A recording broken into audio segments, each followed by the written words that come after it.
News feeds are tough to digest sometimes, especially when you're talking about devastation like we saw with Hurricane Ian in southwest Florida. But we're not here to talk about problems. We're here to highlight solutions. A Category 4 hurricane just blew through here.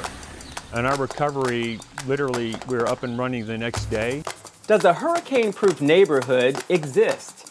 It seems like it, and we'll take a look at how it works and find out if it's something that other communities can replicate a little later.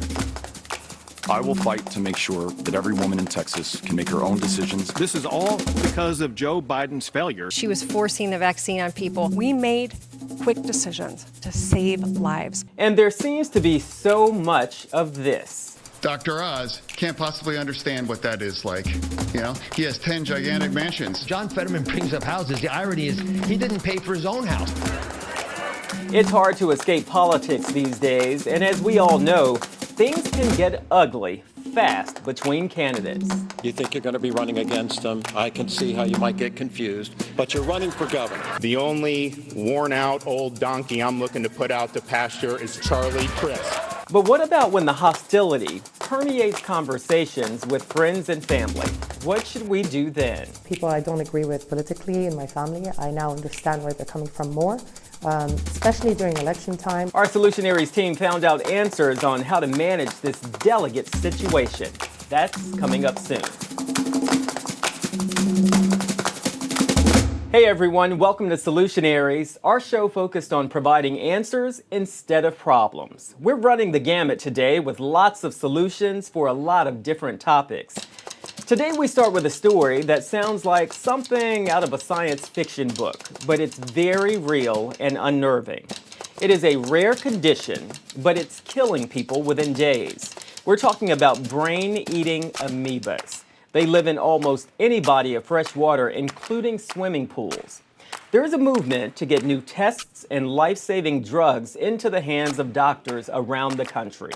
Our Solutionaries start right here in Florida. It's a microscopic organism that quickly destroys brain tissue and can kill in just days. So I'm surprised that there is no more of these tests done regionally in different parts of the U.S. Time is of the essence. It's like you having an airbag. Well, I don't need an airbag. I've never used an airbag. Well, when you get in a car accident, you're going to need that airbag. At this point, if you can get a result in 5 hours when we had to wait 24 hours every day, it's amazing.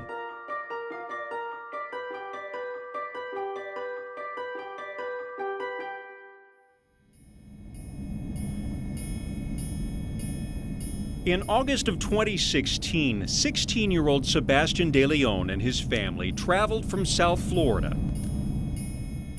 I took a nap in the car to start what was supposed to be a fun vacation at Orlando's theme parks. On Sunday, we were planning on having a pool day and watching the game and spend it with our family. And he woke up in the middle of the night complaining that he had a headache and it was strong. I was on my side, and at that moment it felt like I was getting pushed into like the pillow. And then when I woke up, I just couldn't move. My body felt stiff. And that's when I told my mom, like, this is not normal. So I just woke up my husband and told him, listen, we have to go to the urgency or the emergency room because this is not looking good. They asked me had I been in fresh water. And that's when I told them that, yeah, I had. Doctors immediately suspected that Sebastian may have contracted Naegleria fowleri, better known as the brain-eating amoeba, by swimming in a summer camp pond. It's a microscopic organism that quickly destroys brain tissue and can kill in just days. Tell me about the moment they came out and told you what it was. I still remember it, but at that moment, I felt like time stopped. The next words were, I want you to say your goodbyes, because we're gonna put him in a coma, and we don't know if he's gonna wake up.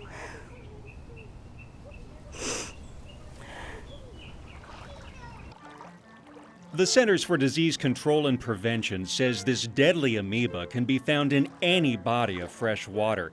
It can infect humans if they get that water up their nose.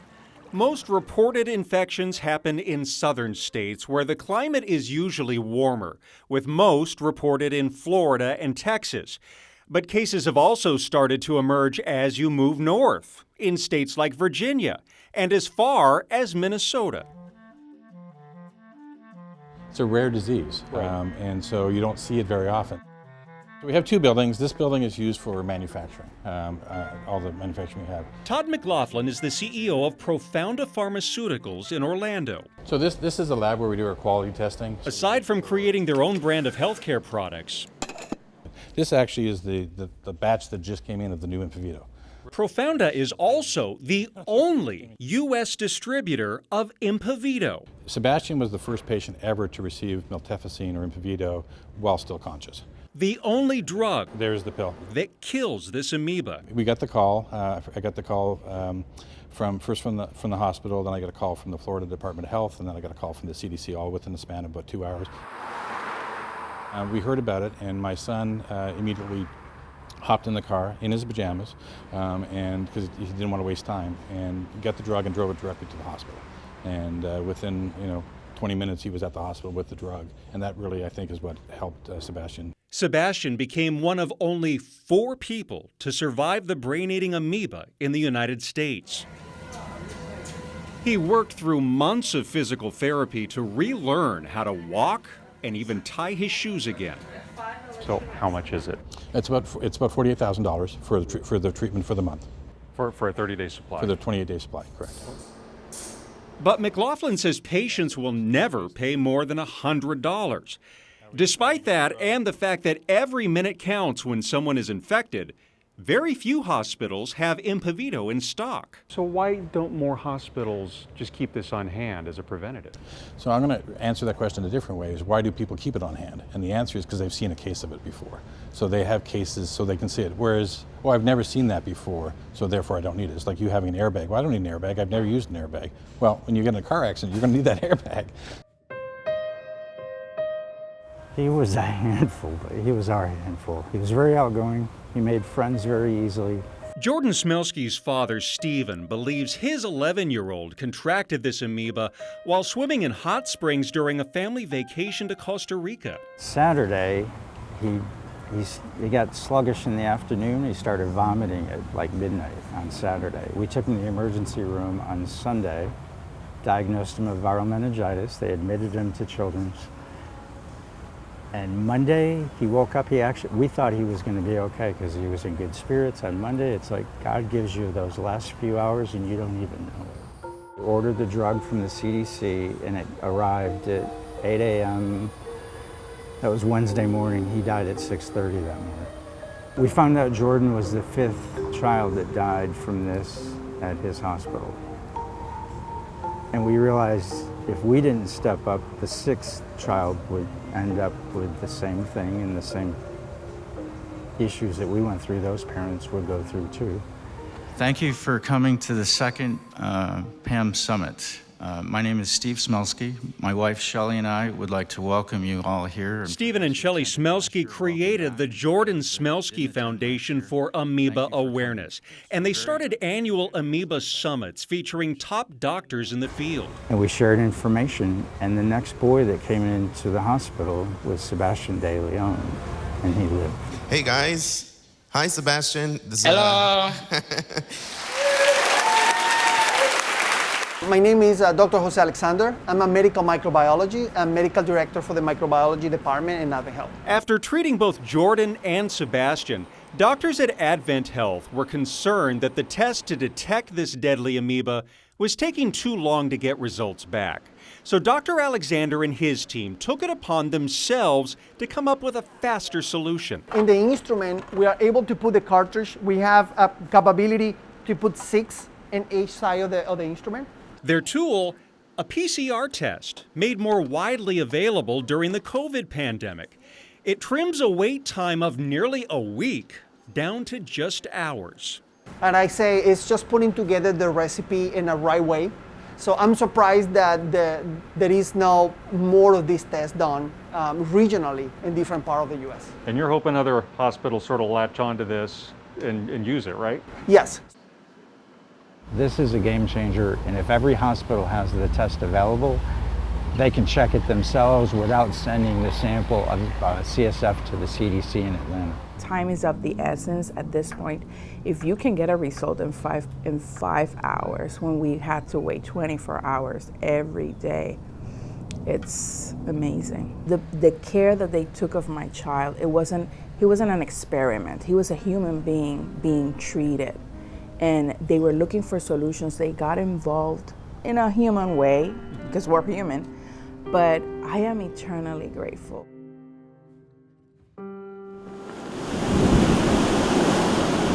Category 4 Hurricane Ian lashed southwest Florida in September with deadly winds, storm surges, and flooding. It could be Florida's costliest hurricane, with damage estimates nearing $100 billion. As the rest of the area tries to recover, one town did particularly well.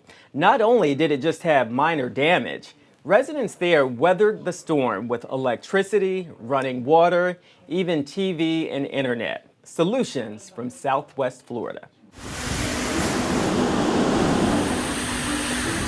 At no time during the storm did I ever feel like we were at risk. I mean, it felt sturdy the entire time. The Category 4 hurricane just blew through here. And our recovery, literally, we were up and running the next day. An example of how we should build future communities.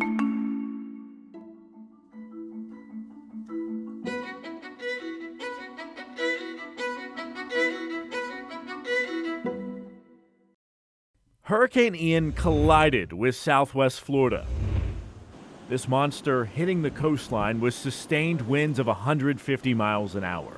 The powerful Category 4 storm would kill more than 100 Floridians. The aftermath, unbelievable, leaving nearly 3 million people without power in a wake of tens of billions of dollars in damage.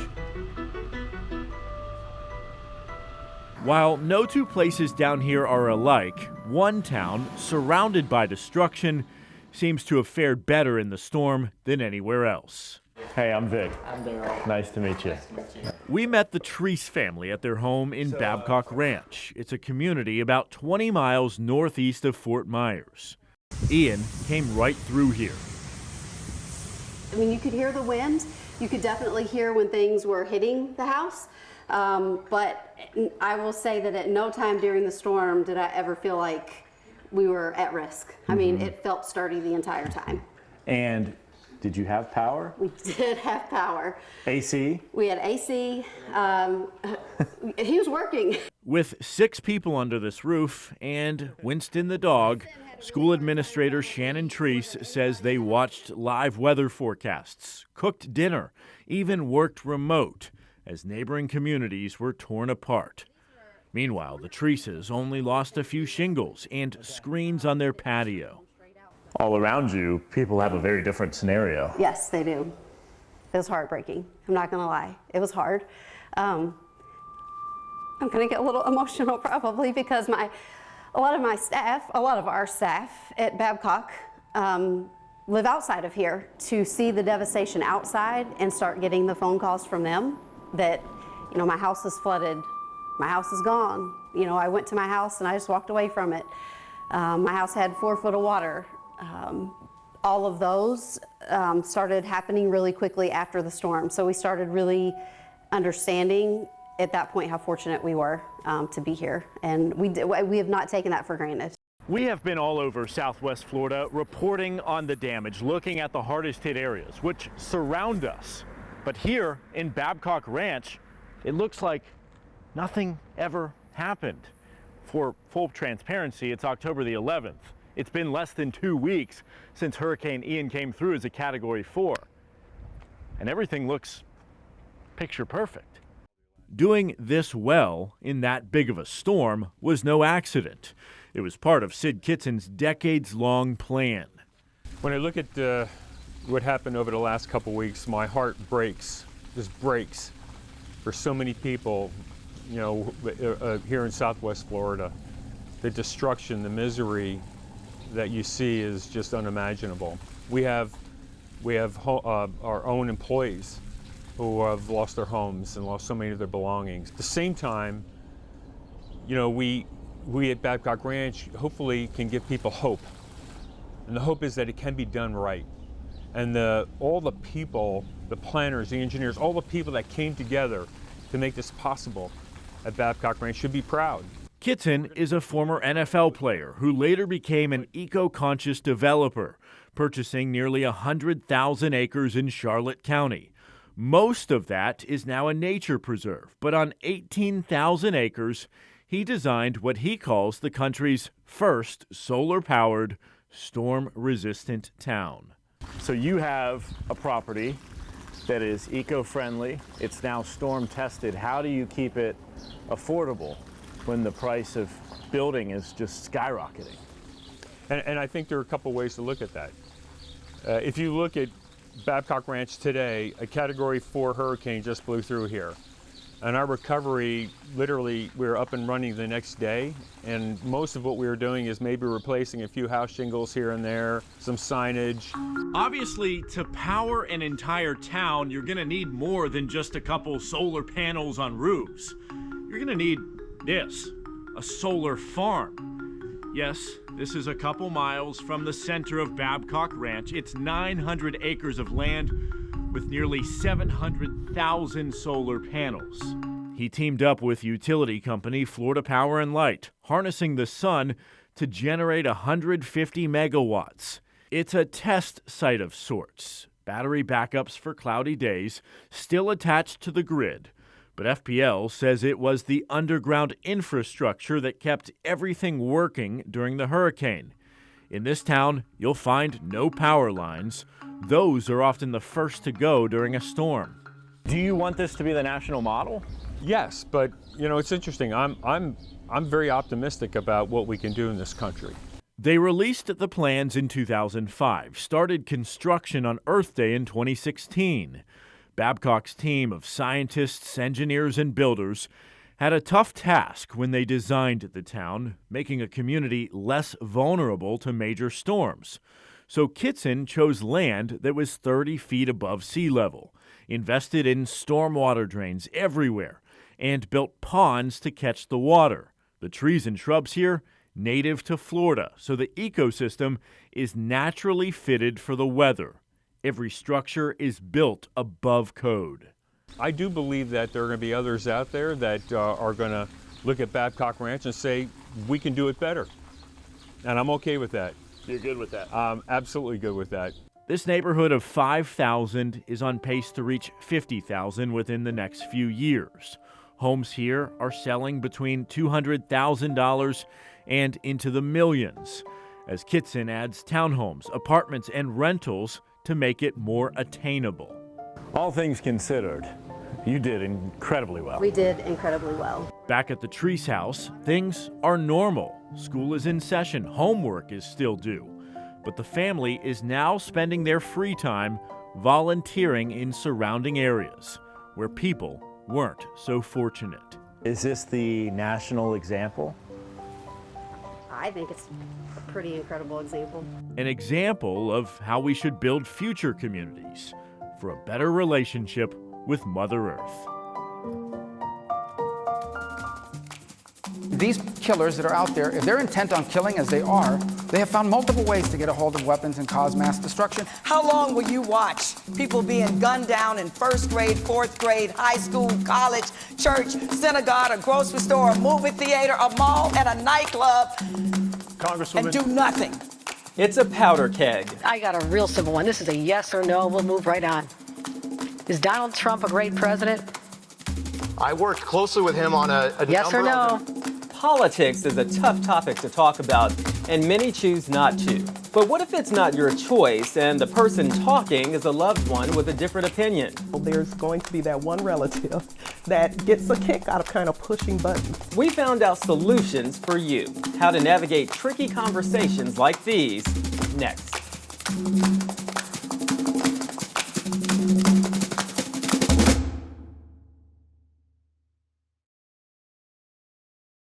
Facts have never been more important than now. They can be the difference between life and death. Rely on the Trust Index, your first line of defense against disinformation. Just look for the seal. It's true means it passed the test, and we can back it up. Not true means it's fake. Don't trust it. And be careful means not entirely right or wrong, but it could be risky. In the battle against disinformation, no fact is off the table. If it seems suspicious, send it to us and we'll get answers. Look for the Trust Index on the stations and websites of Graham Media Group.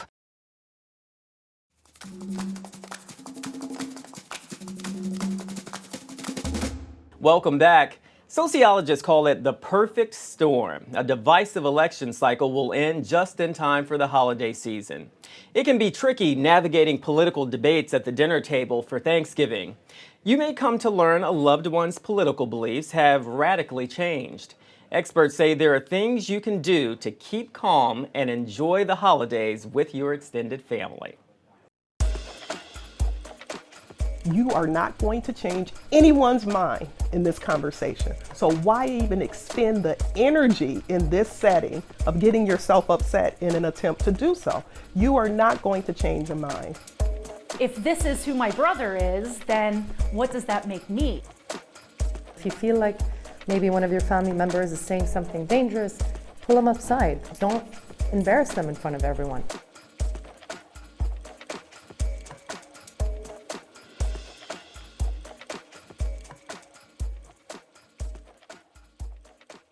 My cousins were starting to believe in some crazy conspiracy theories that I thought were harmful. Those concerns motivated Izare Webe to pursue a PhD in evolutionary psychology at Oakland University. I wanted to look into, first of all, what explains why people are prone to believing these things in the first place.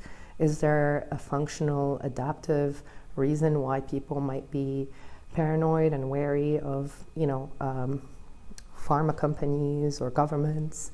Like so many of us, Izare's family dynamics can get quite complicated, and this year, an election cycle and the holiday season are back to back. It's almost like a perfect storm in some ways for potential family conflict. But you can have some tools in your tool belt to try to navigate those family gatherings a little bit easier. Dr. Heidi Lyons is a professor of sociology at Oakland University. The data does show that as a country we're becoming more politically polarized. I don't think that's surprising to anyone. So I think the probability of having a family member who might feel different politically than you do is probably higher because we have such a growing diversity in political thought. We know the closer it gets to the election season, the more ugly even these ads become, and the more ugly the responses of individuals who believe either side become. Dr. Rose Moten is a clinical psychologist in Detroit. We always know there's going to be that one relative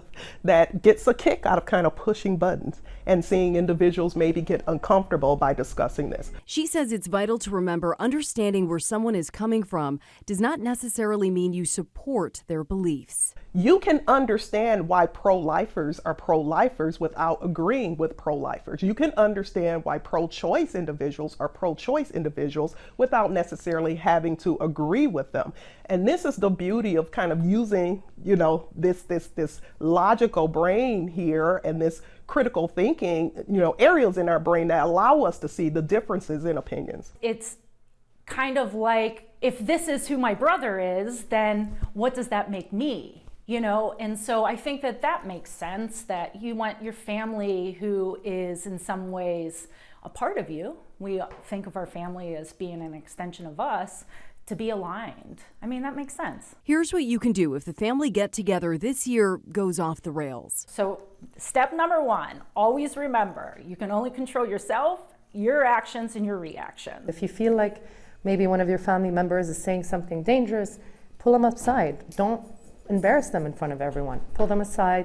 Explain to them why you are concerned about that belief. One of your personal boundaries may be, I don't engage in these conversations if they come up in settings that I don't deem they're appropriate to be had in. The next thing is that we want to make sure that you're aligning your expectations. You are not going to change anyone's mind in this conversation. So why even expend the energy in this setting of getting yourself upset in an attempt to do so? You are not going to change your mind. You will alienate them further if you just tell them that they're stupid. They're not. Evidence doesn't show that intelligence is related to belief in conspiracy theories. Remember, you don't have to be all things to all people in your life, right? So just because people don't align politically with you doesn't mean that you can't be a good daughter, son, brother, father, right?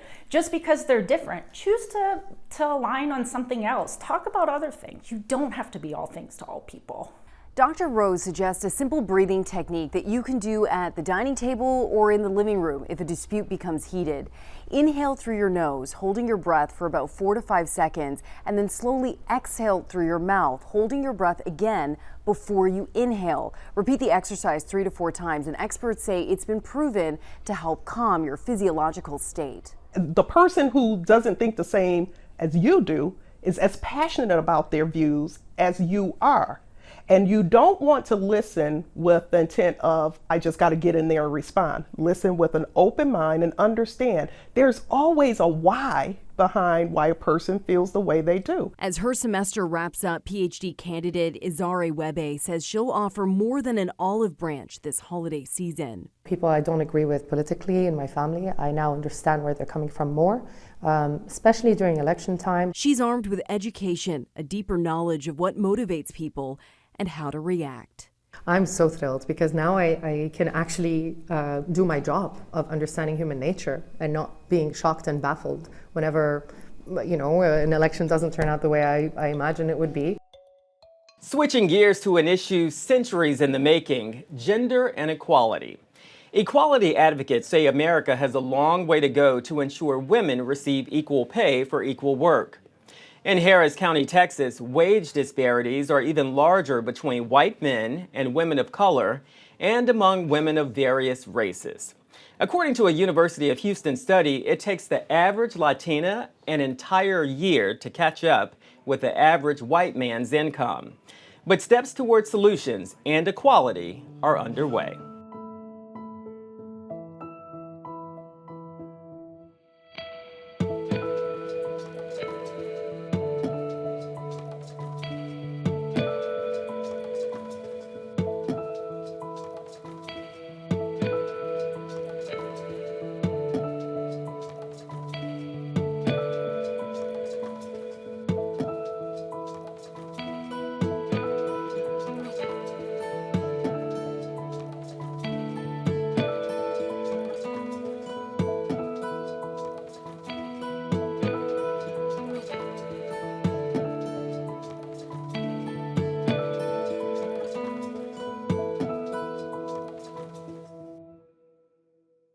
Latina women will have to work through December 8th of this year to make the same wages their white male counterparts earned the year before. That is the disparity that this pay structure has created. It's a bias. Yvette Mayo is the founder of Power on Heels Fund Incorporated. The nonprofit advocates against gender pay gap for Latinas and women of color. Well, Latinas are at the bottom of the pay scale. Hispanic women in Harris County are making 37 cents to the dollar compared to white male earners. Black women make 45 cents, Asian women were paid 62 cents, and white women earned 70 cents. Race, ethnicity, and gender. So women of color are going to feel the weight of both of those. Elizabeth Gregory calls that the double gap. Gregory is the director of the Women's Gender and Sexuality Program at the University of Houston. Her department has been researching the gender pay gap in Harris County and wage inequality for several years. And it may be connected to the signature industry of the area, which is oil and gas, which is heavily white male employees at the upper ranks. Nationally, the data shows the gender wage gap shrunk slightly from 20% down to 19%, while in Harris County it jumped from 17% to 20%. In addition to low wages, the study also looked at the impact that the county's poverty rate and other factors contributed to widening the gender wage gap. Then there are issues around things like who's taking care of children. Mayo says the negative economic impact can affect multiple generations. Hispanic women support on average 3 generations, herself, her family, and her parents. And if she's making less money than everyone else, then there's less money for her. As a way to create a solution, Power on Heels offers a free training annually. We create greater awareness to what gender pay gap inequity is, where the deficiencies are, but most importantly, how she can become her best advocate. High school students and professional women can then apply for a scholarship. I finally found my goal. Dr. Angela Gala Gonzalez, who is now a transformational health coach, was awarded the first scholarship in 2019. It helped her to get certification to transition from an employee to business owner. Power on Heels was a source of empowerment. The Afro-Latina says it will take the voices of other women to continue the fight for equal pay. Stand up within the gap and just make sure that you close it. Experts say there's more work to be done to close the wage gap, but a part of the solution could be in changing the culture about the way we talk about wages. Historically, we've had a lot of rules against people asking, like, what's your pays? And you could even be fired for asking someone else what their pay was. Try to undo that. On January 1, a new law goes into effect in California aimed to alleviate sex wage disparities. The bill will require private employers with 100 or more employees to submit pay data, reports including the average hourly rate for each combination of race, ethnicity, and sex. It also requires employers with more than 15 workers to publicly share the pay scale in any third-party job posting. And it could also open up employers to civil litigations.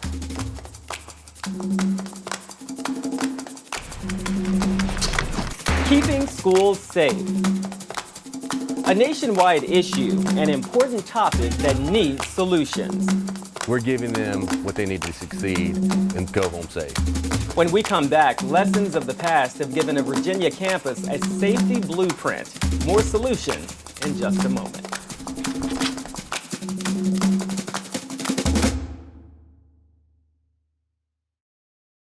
The happiest moments. The heroes who inspire. Something good is happening here. Search for Something Good Show on YouTube and subscribe to the channel. Something Good. The good news you need.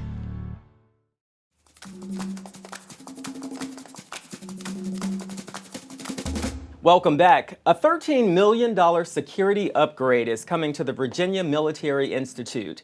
That's just one of the many ways they stand out when it comes to protecting cadets and staff compared to college campuses. So what exactly is working? What practices and methods can become solutions for other police departments across the country? We head to Virginia to find out.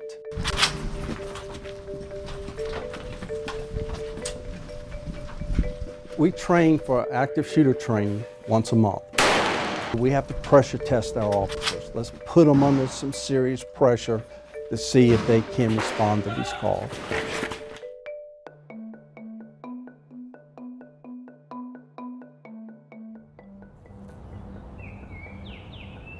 There's two basic expectations of campus law enforcement, and that is to provide a safe environment and keep them out of harm's way. Are you doing more training than a typical college campus would? I would say absolutely. We have to pressure test our officers. Let's put them under some serious pressure. Every call is the unknown. We got to come to work, we got to be ready, expecting the worst and hope for the best. A $13 million security upgrade. Do college campuses get that? Typically not. It's very unique here in Virginia. We're the only school that has this security feature. It'll never happen here. I've heard those comments in my career, my 34-year career. I've heard people say, it'll never happen here, and things happen.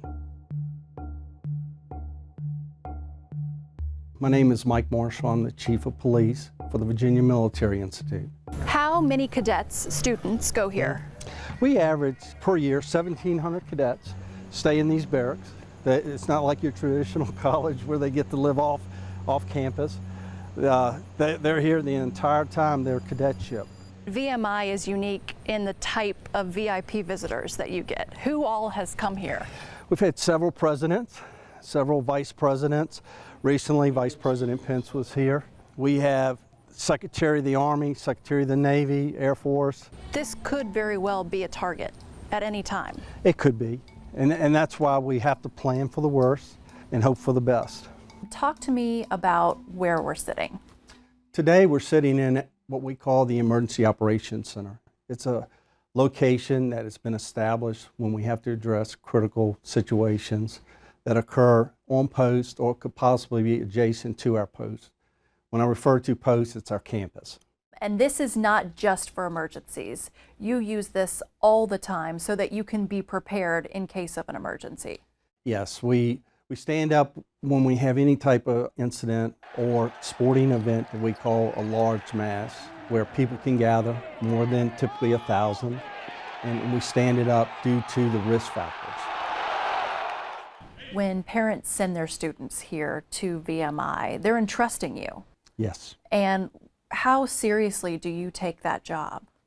I truly am confident that they believe that there's two basic expectations of campus law enforcement, and that is to protect their kids, provide a safe environment, and keep them out of harm's way.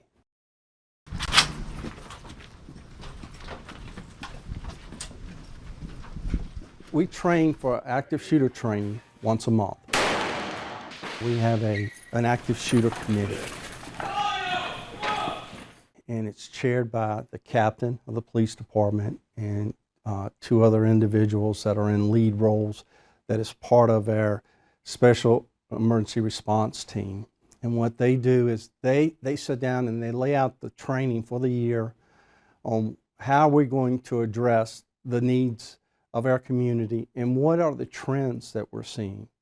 And then after the training, they look at our policies. They review our policies. Are we in compliance? Do we need to make changes? And then the actual drill takes place twice a year. And so they train for 6 months, then they have to partake in a drill. That's where they come to this EOC, they get the scenario. Have a report of an active shooter on location. They respond, and then we test them. And what we do is we put them up under what we call the pressure test. Your hands up! We want to put the hardest conditions in front of them. Because if they're going to make a mistake, we want them to make it in training, not the day or the evening when they're responding to that high-risk call.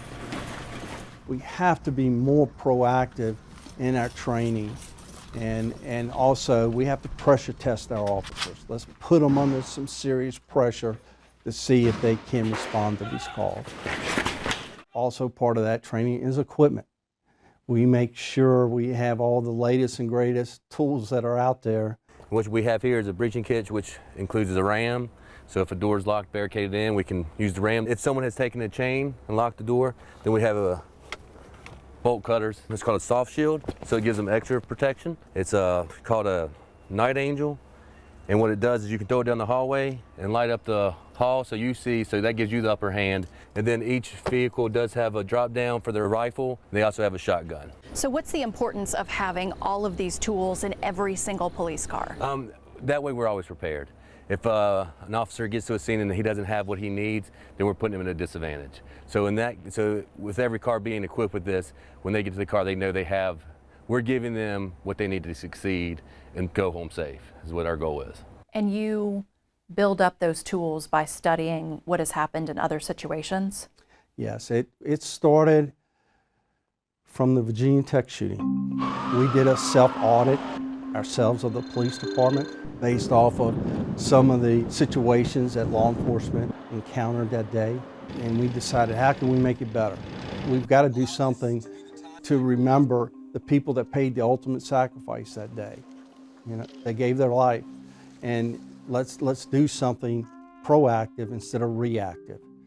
And so our mindset here is proactive, proactive, proactive. I call it the 3 Ps. Let's talk about Uvalde real quick, because this was important for you to sit down with me, because you wanted people to know that law enforcement can and should do better. Yes. Talk to me about that. Law enforcement, when you don this badge, you take on a certain amount of risk. And that day, we saw the risk factor was there. You're going to resort to your training. And There's two simple factors when I evaluated. I spent the entire day on a Saturday watching this event unfold and the constant news coverage. That's my role as a police chief. What can we do to make things safer in our community? And what I saw that day, I was not there. But what I can evaluate, I've had over 20 years experience training people in active shooter situations. And what I saw was you either had people did not receive the training or they did receive the training and they did not follow the training protocols. Are you doing more training than a typical college campus would? I would say absolutely. I would say a lot of CERT teams aren't training once a month. I would say that we put ourselves in a good situation to succeed. With the way the world is today, do you wake up and come to work and think, this could be the day? I would have to say, as in being a law enforcement officer, we have to. That's sort of our job. Of course, we hope that doesn't happen, but we're also doing the people that we try to protect on campus a disservice if we're not ready for that call. The project will start here, and what will happen is we will have bollards that are mechanical that will come up out of the ground. So if we have a critical incident and we need to shut the post down immediately at our main entrances, this will be one that will have the mechanical bollards that will rise up out of the ground and stop people from coming onto post. What is the reaction from other campus police chiefs when they hear of a $13 million security upgrade? One said, "How did you pull that off, Mike?"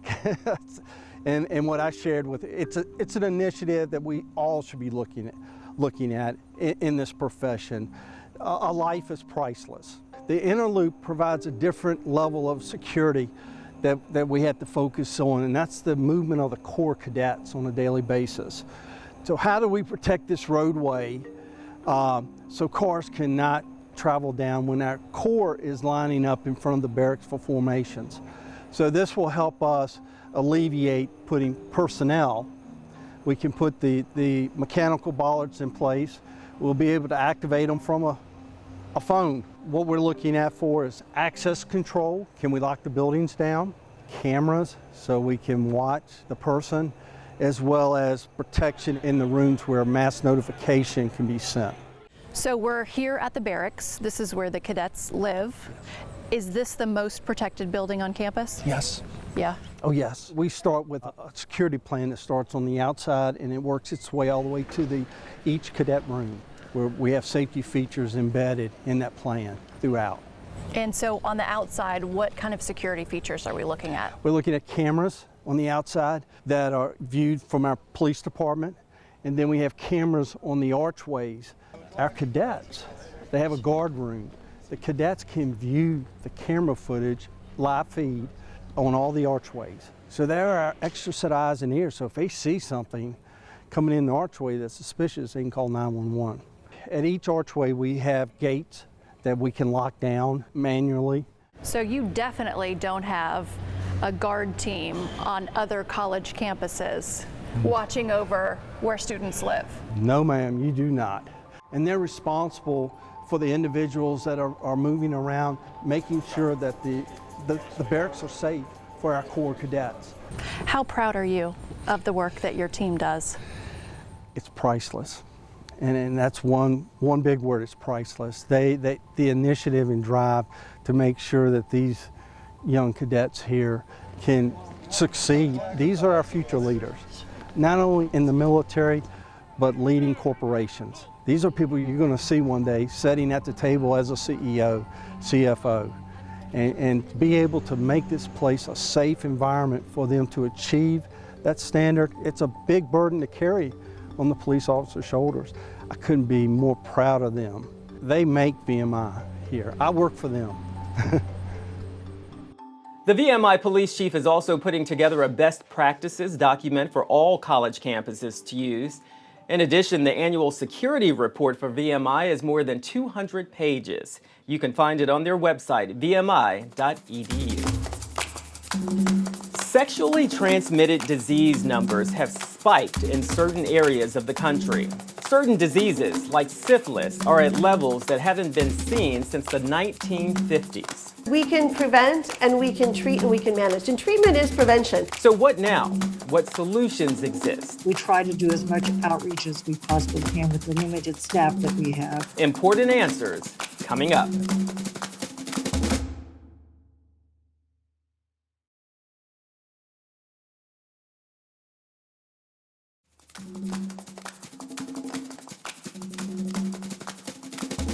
Welcome back. Let's talk about health, more specifically, sexually transmitted diseases, or STDs. The CDC reported a spike in the number of STD carriers with over 2 million cases in 2021. And get this, the number of congenital syphilis cases rose more than 200% over the last 5 years.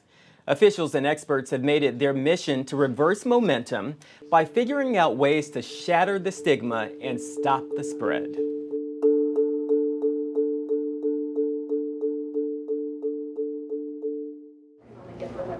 I have a passion for health and I have a passion for people. I want to be an avenue to provide information. As a public health person, this mission is exactly where I am and who I am. It's not just a job for these health experts, but a purpose: treating, preventing, and educating people about sexually transmitted diseases.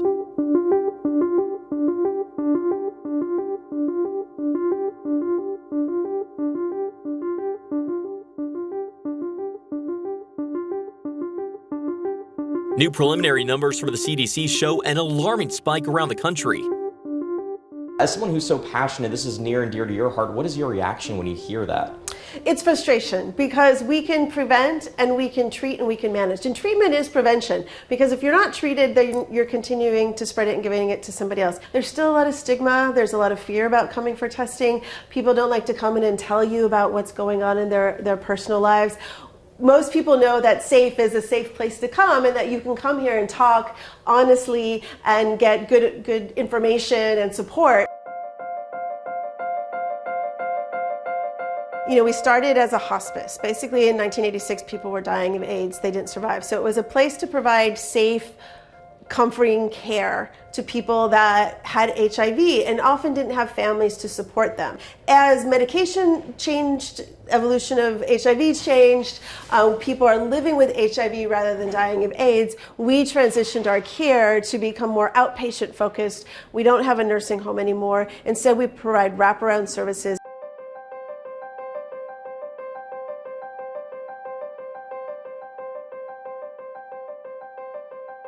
Every opportunity that we can to talk about it and normalize it makes a difference. So we're doing focus groups with parents, with care providers to really just normalize the conversation so people know that they should come to us. We're trying to reach out into different community groups, but it's hard because people are still afraid to talk about it. And the conversation is not just happening in metropolitan areas.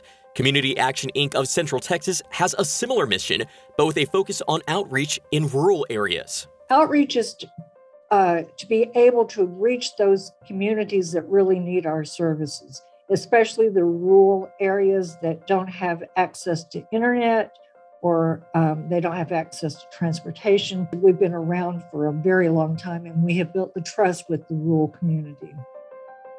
We go to the university quite frequently. We go to health fairs, local health fairs.